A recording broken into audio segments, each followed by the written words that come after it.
busa atong ipabarog, atong i-implement ang ato ang kaugaling nung balaod aron kita hapsay og haruhay sa ato ang tanang mga tribo. Pagpamatuod nga aduna na kitay judiciary, tribal court og ana-ana nimbarog na, kumplito na mga kaigsuonan. So kinahanglan ila inyo kining respetohon, kay kung dili ninyo ni respetohon, kamong tanan mapahamtangan sa silot. Commander Tigre ng Haring Bakal Tribal Group, Dato Adlaw ng Federal Tribal Group of the Philippines, Queen Helen and King Mamay Abdo Rajak, ilan lang sila sa mga kapatid natin na nagsasabing sila ang hari o kilalang leader ng kani-kanilang organisasyon o tribo na hinahawakan dito sa mundong ibabaw. Nang pumutok ang balita ni Dato Adlaw at Bae Lourdes, mabilis namang nagsilabasan ang iba pang mga kaugnay na video na may patungkol sa mga territorial king and queen sa ating bansa. Maliban kay Dato Adlaw, Commander Tigre at Queen Helen, isa din sa kanilang grupo sa usapin ng hari sa kani-kanilang tribo ay si Dato Indigan ng Maharlika Tribal Kingdom. Si Indigan ay nagpakilalang hari sa kanyang kinasasakupang teritoryo bilang patunay sa kanyang pagiging hari. Sa video na itatampok natin ay kanyang ipinapakita ang mga dokumento na pag-recognize sa kanya bilang isang king ng Iligan Territory. Isa sa patunay di umano nito ay ang lagda o pirma ng 44 barangay captains ng Iligan City bilang patunay na siya ay kinikilala bilang isang hari. Bago natin panoorin ang videong ito, kung ngayon ka lang napadaan sa channel ko at gusto mo ang mga ganitong content, pasubscribe muna ng ating channel, pahit ng notification bell upang sa ganon ay ma-notify ka sa susunod natin na video. Ako si King Dato Indigan, recognized territorial tribal king diri sa Iligan City. So ako mo'y na-designate nga hari diri sa maong teritoryo tungod kay ang tanan nga mga lungsod ug syudad aduna na kini nga gipang designate nga mga territorial king. So diri sa Iligan ako mo'y nahimong recognized territorial tribal king diri sa Iligan City. Aging pagpamatuod niya na akong ipakita niini ang akong mga dokumento isip pagpamatuod nga legal ang ako ang pagbarog isip hari sa maong teritoryo. Naara ang ako ang certificate of confirmation and declaration. No, makita na to na nara makita ginato. So og ang ako ang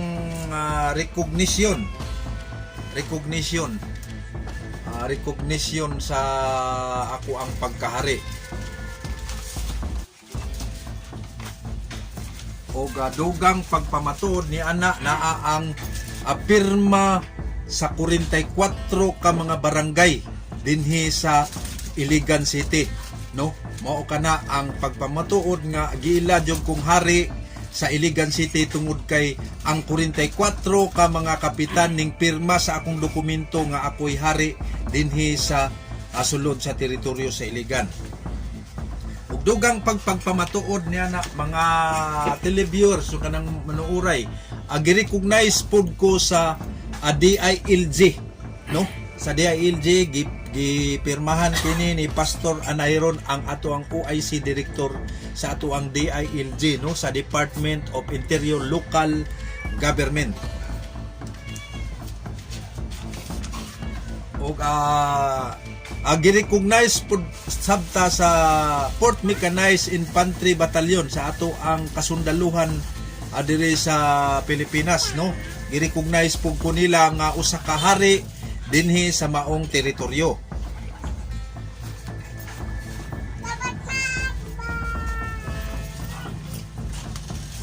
Ug dugang pa niya na gi-recognize pug ko mga kaigsunan sa NBI, no, sa NBI, no, nagi territorial tribal king at King Dato Indigan, gipirmahan kini ni Attorney Abdul Jamal Dimapuro.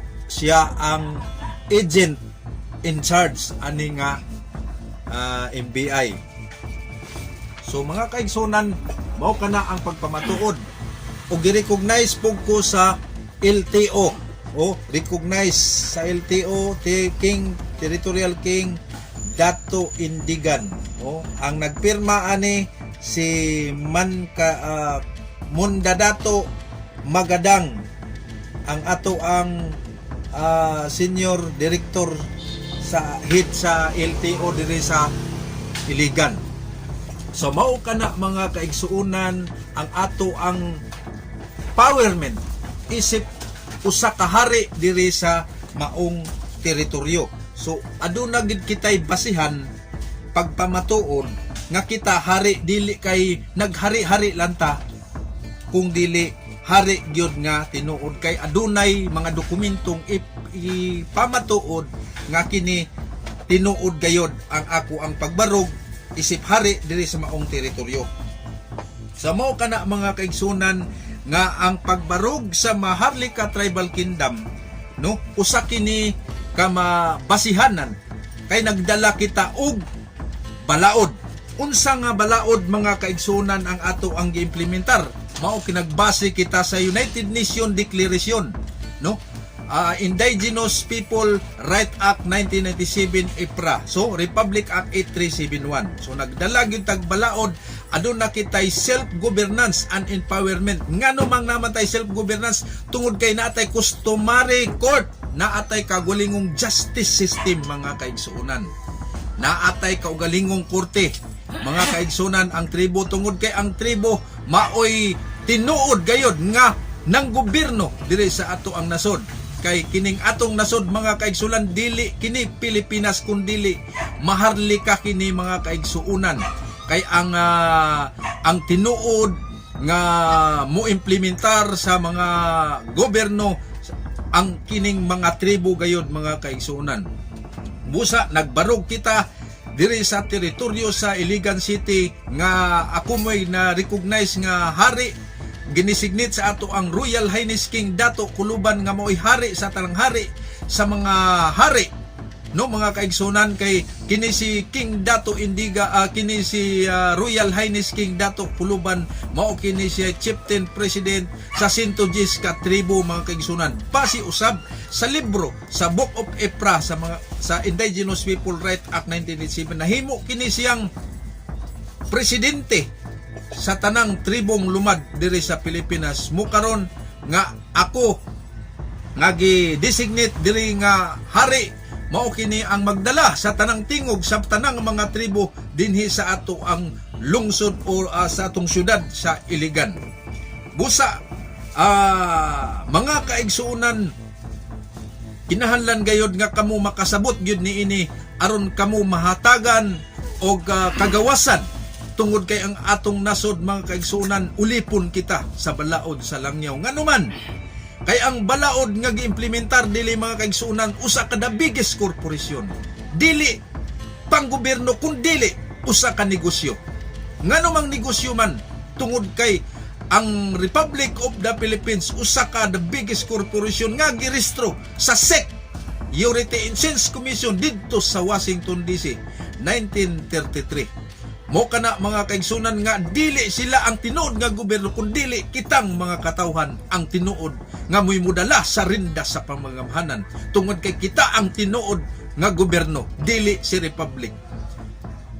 Mo kana mga kaigsunan nga kitang tanan magmata na unsay mga benepisyo nga makuha ninyo mga kaigsunan kung pananglitan kamo musulod sa National Tribal sa Maharlika Tribal Kingdom.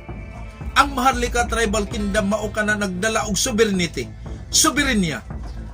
Kabalo mga kaigsunan, ang soberenya mao kana tag-iya sa teritoryo. So kay kita may tag-iya sa teritoryo, ang benepisyo natong madawat libre kita sa tanan nga mga bayronon, mga tax, bisan unsa nga mga bayronon mga kaigsunan. Libre kita.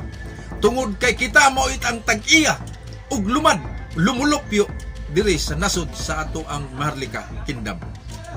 Busa giawhagan nako ang tanan nga magpamember gayon, magpadokumento sa tanan nga mga katawhan labi na diri sa teritoryo sa Iligan nga magparesto na sa Maharlika Tribal Kingdom aron kamo makabenepisyo sa tanang mga unsay inyohang mga kinanglanon.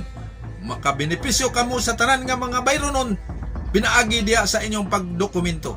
Busa ang among pagbarog isip mga hari diri sa teritoryo. Naghatag kami sa tanan nga mga benepisyo kung kinsa kadtong mga tanang mga tribo kami mo align ana ni anak mga kaigsunan. Mo gani nga ang matag teritoryo gibutangan ginaog hari. Karon walay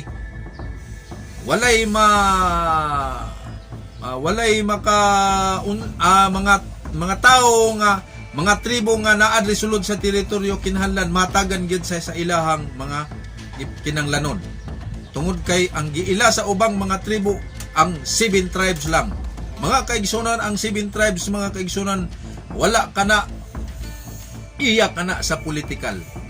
Mo kana mga kaigsunan. Nagbutang sila og IPMR diya sa ilahang lungsod ug syudad aron kuno modala sa tingog sa mga tribo apan luoy lang in town kadtong mga tribo nga wala na in town nakatarbaho diya. Busa atong gihangyo nga ang tanan nga mga tribong lumad magkahiusa na aron makabot nato ang kahusay ug ang kalinaw. Mo kana mga kaigsunan nga ang tanan gayod kinahanglan nga magpadokumento na gayod aron kitang tanan mahatagan na sa katimusbawan o kalipay ang tanan para makuha nato ang hapsay o ang pagdumala sa ato ang teritoryo. Mo kana mga kaigsunan kay ang balaod sa teritoryo mga kaigsunan aduna kitay territorial law. Og ako kining ipakita mga kaigsunan kining balaod sa teritoryo. Dusi kini makabalaod mga kaigsunan. Ako kining ipakita ug mao kini ang ato ang balaod sa teritoryo. Ako kining basahon mga kaigsunan naandang kinaiya nga balaod. Mao kini ang balaod sa teritoryo mga kaigsunan.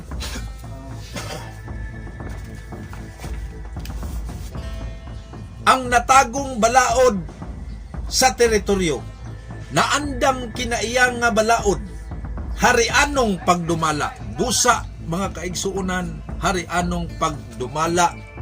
So sa ato pa balaod gayod sa teritoryo.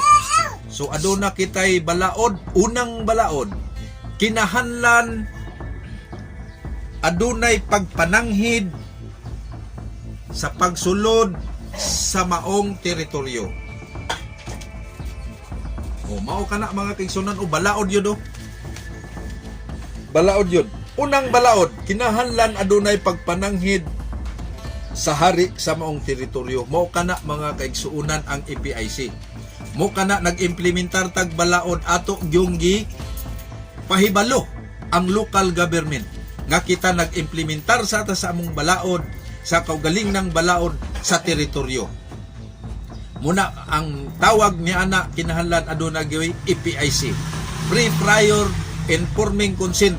Mo kana mga kaigsunan kinahanglan ato ginang pagabuhaton aron wala nay mayatakan nato nga mga katungod. Og dili na unya nato mayatakan ang ato ang katribo. Kay kitang tanan mga tribo man busa kinahanglan magpadokumento gayud kamo. Mao kini mga kaigsunan ang ato ang harianong pagdumala ang balaod sa teritoryo. So kinahanglan ato ning respetuhon kay balaod kini mga kaigsuunan. O ako na pong ipakita mga kaigsuunan ang kinang Regalian Doctrines. Nakabalo ba mo kining Regalian Doctrines mga kaigsuunan? Regalian meaning teaching is dogma. Mo kana mga kaigsunan balaod kini Regalian Doctrines kay nakabutang diri. Unsay nakabutang sa mga balaod na hibutang diri? In one kingdom, the people is under the supreme power of the king. The king likewise control the government. Mao kana ang katungod ug kagahom sa hari sa maong teritoryo. Kinahanglan adunay pagrespeto, pagtahod sa maong hari sa teritoryo. Mao kana mga kaigsunan nga aduna gid kitay EPIC. Mao kana ang simbolo nga kita mo respeto sa hari sa maong teritoryo kay ang hari sa maong teritoryo maura nay adunay kagahom mo implementar sa balaod nga kining self-governance. Kay kitang tanan aduna nay self-governance mga kaigsunan. Apan lang naulipon kita sa balaod sa langyaw. Busa atong ipabarog, atong i-implement ang ato ang kaugaling ng balaod aron kita hapsay og haruhay sa ato ang tanang mga tribo. Mo kana mga kaigsunan, mo kini ang Regalian Doctrines nga nagbase sa monarchy nga balaod. Harianong pagdumala sumala sa akong giingon sa unahan na andang balaod na libro sa henerasyon ug hantod sa umalabot nga henerasyon. Mo kana mga kaigsunan, ug ako po ning ipakita kining ato ang balaod sa indigenous people. Mao kini ang balaod sa indigenous people mga kaigsunan, sukad pa na existing na ni nga balaod mga kaigsunan, sukad pa sa una kay kini nga balaod gibuhat kini, gisilik kini sa United Nations Declaration. Mao kini nga balaod mo nang nabuo kini Republic Act 8371, the Indigenous People Right Act 1997 EPRA. Naa diri mga kaigsunan kung kinsa katong magasupak niini, nakalatid ng daan ang iyang silot. Mao kana mga kaigsunan, atong giahuagan ang tanan nga mga local government nga kinahanglan inyong pagrespetuhon ang kaugalingong balaod sa teritoryo. Kay ang balaod sa teritoryo, ang balaod sari dili mabalik. Mao kana mga kaigsunan nga kinahanglan ato gining pagatumanon aron kita walay mayatakan o walay madamagan kitang tanan mabulahan. So mo kana ang balaod sa Republic Act 8371, naa nakalatid na diri mga kaigsunan ang tanan nga mga balaod. So mo kini ang gidala sa balaod sa 110 tribes. Og naapod ni ang ato ang Royal Charter balaod nun nga diin gibuhat sa Maharlika Tribal Kingdom. Kung kinsa katong magasupak ni ining balaod, siya paghamtangan gyud sa silot, sumala sa nakalatid sa ato ang Book of Ebra o sa atong Book of sa ato ang higher court, mag-atubang gid siya, dili lang kay sa mudito ta sa higher court mo agi pata og lower court. Kung sa katong magasupak og discriminate sa balaod sa indigenous people, siya pagkasilutan gayud sumala sa nakalatid na sa Republic Act 8371. Busa akong giauhagan ang tanan gayud sulod niini sa nasod sa atong Maharlika Tribal Kingdom nga kinahanglan magpadokumento na gyud kamo aron kamo makaabil ni ining mga benepisyo. Gani nang hatag na kami among gipang hatag na karon ang tanan nga mga dokumento nga pagpamatuod nga aduna na kitay judiciary, tribal court og ana-ana nimbarog na kumpleto na mga kaigsuonan. So kinahanglan ila inyo kining respetuhon, kay kung dili ninyo ni respetuhon kamong tanan mapahamtangan sa silot, sumala sa nakalatid sa balaod. Ug mao kana mga kaigsunan nga dili lang nako isay-isay ang tanan, hantod pod sa sunod nga mga episode. Kini na lang ang inyuhang naghatag og impormasyon sa tanan nga mga nagtan-aw ni ining ako ang pagpahibalo. So manghinaot ako nga sa sunod sa episode magkita-kita na lang og daghang salamat og mayong buntag kanatong tanan.